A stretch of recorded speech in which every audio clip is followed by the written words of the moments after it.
সিলেটে মুষলধারে বৃষ্টি হচ্ছে।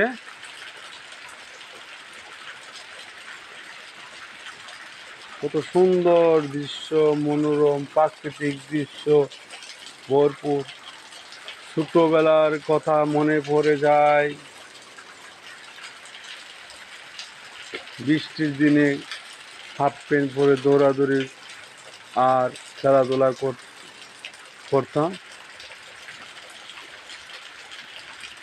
সেই দিনের কথা মনে পড়ে চোখের পানি জ্বলে বসে যায়। ছোটবেলার স্মৃতিগুলো